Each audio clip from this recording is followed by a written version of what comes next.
जैसा कि आप लोगों को पता ही है कि मैं अपने K50i में कस्टम रोम यूज़ करता हूँ और कस्टम रोम यूज़ करने के बाद मुझे बहुत ज़्यादा स्टेबल FPS देखने को मिलते हैं और BGMI में लैग भी नहीं करता। तो आज मैं यूज़ करने वाला हूँ थंडर OS, जो अभी रिसेंटली रिलीज़ हुआ है। जो पहले वाला थंडर OS था उसमें कुछ इंटीग्रिटी का इशू था, तो उसको दोबारा रिलीज़ करा गया है अभी इंटीग्रिटी फिक्स करके। जो थंडर OS का पहले वाला जो वर्जन था V3 का, उस पर कुछ बैंक के ऐप्स नहीं चलते थे, जैसे कोटक महिंद्रा हो गया, योनो SBI हो गया, ये ऐप्स नहीं चलते थे। लेकिन अब न्यू वाले जो बिल्ड है उसमें बाय डिफ़ॉल्ट हमें स्ट्रॉन्ग इंटीग्रिटी मिलती है और कैरियर्स टूल बॉक्स मिलता है, जिससे हम गेम में 120 FPS बाय डिफ़ॉल्ट अनलॉक कर सकते हैं विदाउट रूट के। और इस रोम में मैंने एक कर्नल यूज़ किया है, पेंडोरा कर्नल। जो BGMI में मेरा थोड़ा बहुत भी लैग हो रहा था स्टॉक कर्नल पे, वो पेंडोरा कर्नल फ्लैश करने के बाद बिल्कुल ख़त्म हो चुका है। मतलब अब जीरो लैग हो रहा है, स्मूथनेस एकदम आईफोन जैसी आ रही है 90 FPS पे। क्योंकि K50i पे 120 स्टेबल नहीं है, क्योंकि ये K50i सिर्फ 90 FPS के लिए बना था। तो 90 FPS में बहुत ही ज़्यादा स्टेबल है, स्मूथ चलता है।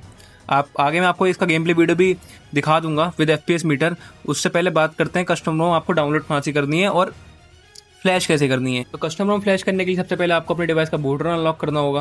और अगर आपको ये पता नहीं कि बूट रन अनलॉक कैसे करना है, रोम फ्लैश कैसे करना है, तो आप मेरे से कनेक्ट हो सकते हैं टेलीग्राम के थ्रू। मैं आपको अपनी टेलीग्राम आईडी डिस्क्रिप्शन में भी दे दूंगा और पिन कमेंट में भी पिन कर दूंगा। आप वहाँ से मुझे DM करिए और मैं आपको बता दूंगा कस्टम रोम कैसे फ्लैश करनी है। तो जैसा कि आप लोगों को पता ही है कि K50i को लॉन्च हुए हुए अभी 4 साल से प्लस हो चुका है, लेकिन तब भी ये डिवाइस हमें कॉन्स्टेंट 90 FPS दे रहा है, वो भी हॉट ड्रॉप पे, और साथ में रिकॉर्डिंग भी ऑन है। तो आप इस बात से अंदाज़ा लगा सकते हैं कि कस्टम रोम से क्या कर सकते हैं हम लोग। कस्टम रोम एक पुराने जो ओल्ड आपका लो एंड डिवाइस है 15-20 हज़ार का, उसके अंदर इतनी पावर ला देगा जिससे आपको हॉट ड्रॉप पे भी 60 से 90 FPS स्टेबल आराम से मिल जाएंगे एक 4 साल पुराने डिवाइस के अंदर। जैसे कि आप बैकग्राउंड गेम प्ले में देख ही सकते हैं कि मैं रेडमी K50i यूज़ कर रहा हूँ और उसमें देखिए मेरे को कितने स्टेबल FPS मिल रहे हैं, मतलब 80 से प्लस ही रहते हैं ऑलमोस्ट। और जब हम लैंडिंग करते हैं तो उस टाइम पे 76 75 इतना ड्रॉप करता है। उसके बाद जैसे ही थोड़े बंदे कम हो जाते हैं वैसे ही वापस से 90 FPS हो जाता है। तो बात करते हैं अब कस्टम रोम होती क्या है। कस्टम रोम एक मोडेड सॉफ्टवेयर होता है जो कोई कंपनी नहीं बनाती, कोई बंदा पर्टिकुलर बंदा बनाता है। जैसे कि K50i के लिए मैं बनाता हूँ थंडर OS, ऐसे ही हर डिवाइस के लिए अलग अलग बंदे बनाते हैं और ये आपको खुद इंस्टॉल करनी पड़ती है। और हर डिवाइस के इंस्टॉलेशन प्रोसेस सबका अलग अलग होता है।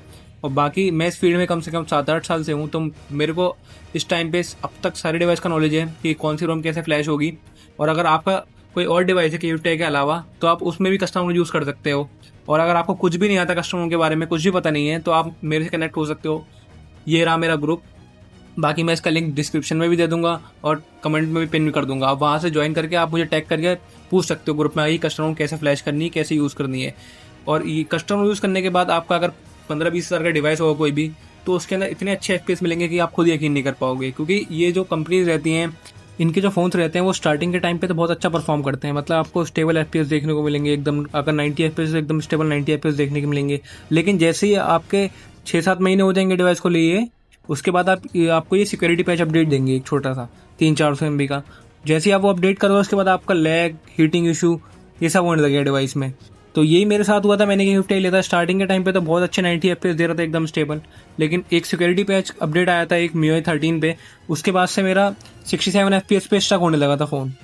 और चार्जिंग के टाइम पे भी बहुत ज़्यादा हीट हो रहा था डिवाइस, मतलब थोड़ा डिवाइस हीट होते के साथ ही मेरे FPS बहुत ज़्यादा ड्रॉप कर रहे थे। तो मैंने उसके बाद बूट रन अनलॉक करने के बाद मैंने कस्टम रोम डाला, फिर मेरी परफॉर्मेंस बहुत ही ज़्यादा बूस्ट हो गई। फिर मेरे को पता लगा कि हाँ, K50i का असली पोटेंशियल जो है वो कस्टम रोम में है। तो मैंने स्टॉक रोम फिर उसके बाद कभी यूज़ ही नहीं किया। तब से लेकर अब तक मैं कस्टम रोम ही यूज़ कर रहा हूँ। और इसमें कस्टम रोम में कुछ लोग ये सोचते हैं कि फ़ोन ब्रेक हो जाएगा, हार्ड ब्रेक हो जाएगा। जब आप स्टेप सही से फॉलो नहीं करोगे तब ये ब्रेक होता है। इसलिए मैं आपको बोल रहा हूँ, अगर आपको नहीं आता तो आप मेरे से आके ग्रुप पे कनेक्ट कर सकते हो, मेरे से पूछ सकते हो। मैं आपको स्टेप बाय स्टेप गाइड करूँगा, आपका कोई भी डिवाइस हो। बस iQOO, Vivo, Oppo और 1-2 डिवाइस और हैं जिनके लिए कस्टम रोम नहीं होती है। बाकी Xiaomi हो गया, OnePlus हो गया, नथिंग हो गया, इन सारे फ़ोनों के लिए वो कस्टम बहुत ज़्यादा अवेलेबल है अभी के टाइम पे। अब बात करते हैं थंडर OS की, जो मैं यूज़ कर रहा हूँ K50i पे। इस रोम को ऑलमोस्ट रिलीज हुए हुए कम से कम 3-4 महीने हो गए और मैं एक ही रोम पे स्टिक हूँ बहुत टाइम से। मैंने बस बीच में MaxOS फ्लैश किया था, वो सिर्फ गेम प्ले के लिए और HyperOS 3 ट्राई करने के लिए। उसके बाद जो मुझे अच्छा रोम लगता है वो है थंडर OS V3। ये रोम बीस्ट है। नॉर्मल यूज़ में देखें आप, बैटरी बैकअप बहुत ही मस्त है, 6-7 घंटे का आपको बैटरी बैकअप आराम से निकाल देगा। और 4 साल हो चुके हैं डिवाइस को, तो बैटरी हेल्थ का आपको पता ही होगा। 6-7 घंटे निकालना 4 साल पुराने डिवाइस पे बहुत बड़ी बात है। और गेमिंग में ये सीन है, अगर आप 120 FPS खेलोगे इसमें तो आपका 2 घंटे चल जाएगा, और अगर 90 FPS खेलोगे तो आपको वही 3-3.5 घंटे चलेगा। बैटरी बैकअप तो बहुत सही है 4 साल के बाद भी, लेकिन मैं सोच रहा हूँ इसकी बैटरी चेंज करूँ क्योंकि मेरे को बैटरी बैकअप थोड़ा कम मिल रहा है पहले से। अगर मैं आप चाहते हो कि मैं इसकी बैटरी चेंज करूँ तो आप मेरे को कमेंट में बताओ एक बार कि बैटरी चेंज करनी चाहिए या नहीं करनी चाहिए। और सर्विस सेंटर पे इसकी बैटरी का प्राइस 2.2K है, तो ये थोड़ा मेरे को ज़्यादा लग रहा है, तो मैं सोच रहा हूँ थर्ड पार्टी कोई बैटरी इंस्टॉल करने का। बाकी अगर आपने बैटरी चेंज कराई है सर्विस सेंटर से तो आप मुझे बताएं बैटरी कैसी है, या फिर आपने कोई थर्ड पार्टी लगवाई है KFTI में बैटरी, तो उसका भी रिव्यू दें मुझे। अगर आपको कोई भी डाउट है कस्टमर होम से रिलेटेड तो आप मुझसे कमेंट में पूछ सकते हैं, मैं फुल ट्राई करूँगा बताने का। और बाकी मैंने लास्ट वीडियो में देखा था कि बहुत सारे बंदों ने वीडियो देखी थी, सब्सक्राइब किसी ने नहीं किया था, तो मैं गाइस आपसे ये कहना चाहता हूँ कि सब्सक्राइब कर लें आप, क्योंकि अब ऐसे ही कंटेंट आने वाला है बिल्कुल रेगुलर। बाकी आप बता सकते हैं आपको नेक्स्ट वीडियो किस टॉपिक के ऊपर चाहिए, कस्टमर होम से रिलेटेड कोई भी टॉपिक आप पूछ सकते हैं, मैं फुल ट्राई करूँगा बनाने का वीडियो उसके ऊपर। चलिए अब इस वीडियो को खत्म करते हैं, मिलते हैं किसी और वीडियो के साथ। Good bye guys.